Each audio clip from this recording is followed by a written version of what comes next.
Alright, this is Vox Populi. I'm your host, Rod Brewer. We're going to talk about violence in video games. And I'm going to give us a jumping off point. An article in Forbes today... No, wait, not today. Wait, is it today? Yes, it was today. Okay, it's the American date. They've got the month first and then the day second. I'm an idiot. Alright, the article Forbes, it's titled South Park... Yeah, yesterday. Anyway, South Park meets Minecraft. South Park explores the latest video game phenomenon. Alright, so South Park is no stranger to video games, obviously. One of the best episodes in the show's long run was Make Love Not Warcraft, a brilliant spoof of and homage to Blizzard's popular MMO. Okay, in last night's, the episode aired earlier this week. Matt and Stone Trey Parker spoofed the latest video game craze, indie mega hit Minecraft, and the demographic split it uncovers. So the premise is worried that their parents are watching too much murder porn television shows about spouses killing one another. After one such murder takes place, the children of South Park put a parental lock on the cable channels featuring this smut. The only way to get past the lock is to answer the question, how do you tame a horse in Minecraft? This leads to parents paying a kid to teach them the game, and pretty soon some parents are acting the game out in real life, and the kids are forced to take more drastic measures. True to the show's best episodes, the satire touches on all sorts of subjects, the local monopoly many cable companies have, especially in smaller towns, the notion that violent video games are to blame for real-world violence when so many adults are consuming tons of violent television, and, of course, the cultural obsession with Minecraft, especially among younger gamers. Now, I'm going to start with Blake, because that's alphabetical order, I think. Oh, yes, and we've also got Brittany and Ryan here as well. And Alex is not participating in this one, I believe. Blake, what's your view on violence in video games? I think it's there, but I think it doesn't really affect people that much. That's a good point, Blake. Do you care to expand on it? What? Do you care to expand on it? Yeah, I think that... Well, I'm going to start with a counter-argument immediately, because I know it's going to come. That, kids are going to see this and going to be violent. Well, the point is that you have to be a parent at some point, and if you think your kids are going to be violent, then you stop them. But also, you have to think, what happened for the thousands of years before video games? People were still pretty fucking violent. Yes, they were, Blake. They were pretty fucking violent. Now, I think that had a lot to do with whatever religion they were going after, maybe like the Crusades or something. Yeah, but I think it can affect people, but not in a way that's adverse, because there's still a very fine line between real life and a video game. Okay, we're going to throw it to Brittany. Brittany, what's your experience with violence in video games? Have you played many video games? I think we touched on this before. I think you've played GTA? I've played video, just not as much as Blake. So she's a heavy gamer, actually. Yeah. Just like myself. We play games all the time. Okay, no, we don't really play. But I agree with Blake. Like, it doesn't affect people. If anything, it could be considered an outlet. Kind of get that rebellious sort of commit crimes and GTA out in your safe environment of a video game. Ryan, do you have an opinion on violence in video games? Well, games are a form of art. And portraying violence in video games is just a way of the art form. It's just the way it goes. If you're going to accurately depict, a gangster situation, you're not going to have flowers and sunshine. The question would be, is it, should people of younger ages be playing that? We have a rating system for a reason. It's supposed to protect, younger people from mature content. Yeah, good point. But I mean, does it, even if a younger person was going to play that, would it affect their behaviour? Probably not. I mean, you can't put little kids around in a little plastic box and protect them from everything. They're going to find this stuff eventually. I don't really see there's being any particular correlation between violence in video games and violence, in the real world. There's no difference between watching a violent movie than playing a violent video game. Like, it's just as less likely it's similar. Yeah, they're both. But no one seems to worry about movies.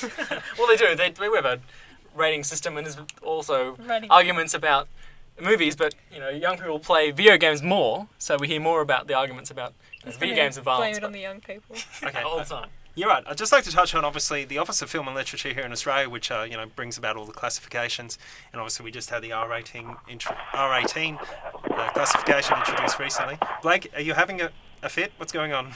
We're losing you there. Static.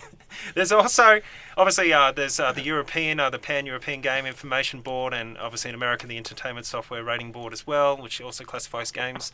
And then New Zealand, they have their Office of Film and Literature Classification as well.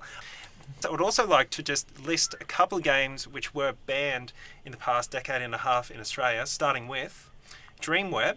Was banned because of a scene of sexualised violence. That was in 95. Voyeur, originally rated MA, later appealed and banned because of a scene that included explicit sexual dialogue involving incest. Phantasmagoria, banned because of a scene involving rape, sexual violence. Postal, well, if you're not familiar with Postal, you probably should look that up. Banned due to depictions of revolting and abhorrent content. BMX XXX, that's 2002, banned for high-impact sexual references. The Getaway, 2003, originally released uncut with MA15, was later resubmitted and banned due to a scene of detailed torture. Manhunt, recommend you looking up that as well, just to get an idea of violence in video games. Originally rated MA15, Federal Attorney General at the time, Philip Ruddock. That's how I like to pronounce his name. Later appealed the rating, banning it because of high-impact violence involving torture. There's also Leisure Suit Larry, Magna Cum Laude, which is, Leisure Suit Larry's had many, many games. That was released in 2004. Was banned due to sexuality and nudity in relation to incentives and rewards. There's also Singles, Flirt Up Your Life, never heard of that one. Banned because of sexuality and nudity in relation to incentives and rewards. There was Narc, banned due to drug use. Postal 2, banned because of excessive, abhorrent, and revolting content. 50 Cent Bulletproof, banned because it was terrible. No, I'm just kidding. It's probably pretty good. Banned due to high-impact gory violence. Mark Echo's Getting Up, probably pronouncing that wrong. That was banned because... involving glorification of graffiti. Reservoir Dogs, banned because of high-impact violence. The Blitz, Soldier of Fortune Payback, Dark Sector, Shell Shock, Silent Hill Homecoming.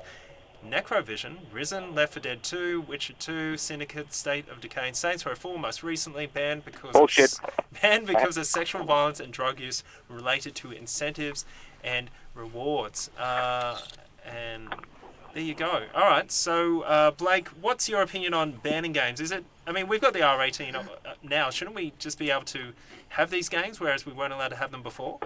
Well, I actually read up on this a lot when I found out that my version of Saints Row 4 was going to be delayed. Mm-hmm. I now had the low violence version. A lot of my friends, they just ordered away to America to get their proper versions. But at the same time, we are adults, and we should be able to view and expose ourselves to what we wish to. And that's what I thought the R18 rating was for. The R18 rating also already has strict restrictions on it, where it cannot be played in a public place. It cannot be played towards a window that is facing the street. There's many restrictions on this stuff. And honestly, I've seen cutscenes from the quote-unquote high violence version of Saints Row 4, and it's nothing. It's, you take some drugs and then you get money. Yeah. It seems quite ridiculous, Blake. I'm just going to quickly get some closing remarks from both Brittany and Ryan, starting with Brittany. Brittany, I'm just going to get some closing remarks from Brittany and Ryan.